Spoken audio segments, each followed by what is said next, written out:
When I pray, I'm so thankful that I have an understanding of who I'm praying to. I'm not praying to the universe. I'm not praying to the trees, the leaves, the birds. I'm not praying to the animals.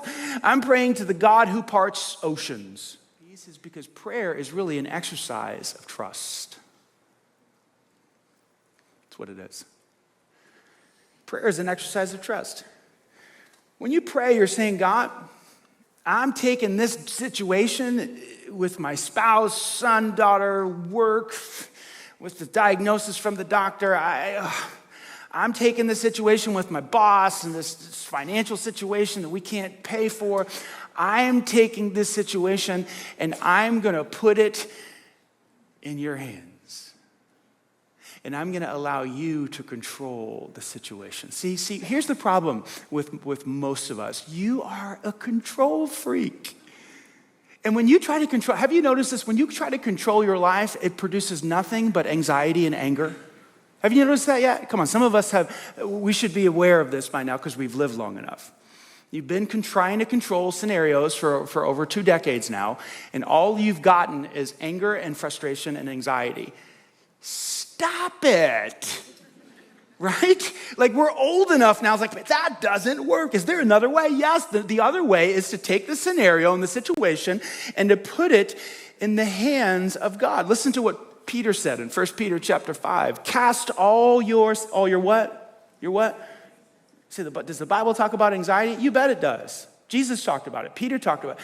I want you to grab a hold of your anxiety or the thing that is causing anxiety. The fact that you're still single, the fact that you don't have a baby yet, the fact that you don't have the job that you love, the fact that whatever. Take that scenario and I want you to cast it, which that word means to throw away. I want you to grab a hold of it. I want you to throw it on God. Why? Because he cares for you and he can handle it. When I pray, I'm so thankful that I have an understanding of who I'm praying to. I'm not praying to the universe. I'm not praying to the trees, the leaves, the birds. I'm not praying to the animals. I'm praying to the God who parts oceans. I don't know about you, but I just know that. Like, when I pray, I'm praying to the God who parted the Red Sea for the Israelites to walk across. I'm praying to the God who shut the mouths of the lions so they wouldn't eat Daniel. That's the God I'm praying to. How about you? I don't know. Who do you pray to? I don't know. Well, when I pray, I'm praying to a God who spoke and created the heavens and the earth. That's the one I'm praying to. Like, with one word, he created matter and the stars. The other day, we got to watch the eclipse. How many of you saw that? How many of you witnessed that? That, like, God spoke that into existence. Isn't it amazing how the moon and the sun can appear the same size in the sky and overlap and cancel each other out when they're so vastly different in size and distance from the earth? Who but God could do something like that? That's the God I pray to. Like, he's the God who walked on water. I don't know, have you heard? He's the God who turned water into wine. He's the God who, we just talked about this in our miracle series, he raised a little boy from the dead. Like, that's the God I pray to. Like, when I pray, I'm like, you can do anything. You are the most competent, most intelligent, most powerful being, self-existent, glorious, wonderful, and watch this, all-loving. That's the one I pray to. Like, he cares about me. A lot of people think that God created the world and he spun it into existence, and then he's kind of disinterested. It's over there somewhere, those idiots down there. Those dummies killing each other with nuclear bombs and genocide. Is stupid people. Some people really believe that that's God's attitude towards them. He is distant, disengaged, and he doesn't care. Good luck with your prayer life. I mean, can you even pray to a God like that? But I pray to a God who actually is powerful and competent and intelligent, but he's also loving. And so therefore, Paul can say with confidence something like this in Philippians chapter 4. Do not be anxious about anything.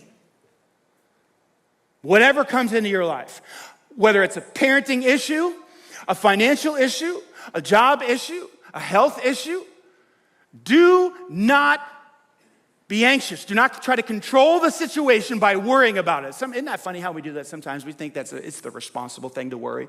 Well, what else am I supposed to do? How about pray? Do not be anxious about anything, but rather, in every situation, by prayer and petition, which that's another word for prayer, to make a petition to God, with thanksgiving, present your requests to God. Cast that on the shoulders of God. And watch what happens next. And then, the peace of God, which transcends all understanding, will guard your hearts and your minds in Christ Jesus. See, when you pray, you're trusting in God. You're putting the outcome of the situation in his hands and you're letting go. Well, that creates space for the peace to come in. See, as long as you're in control and you're acting like God, you cannot trust God. You have to release that. Put the situation in his hands, and now his peace can flood your heart because you're putting your faith in him to control the outcome. This is life-changing stuff. So every day, every single day, I don't care if I'm on a mission trip in some other country. I don't care if I've been up late the night before dealing with an issue. It doesn't matter if it's Sunday morning and I have to preach. Every single day I wake up and I go to my spot on the back porch and I pray.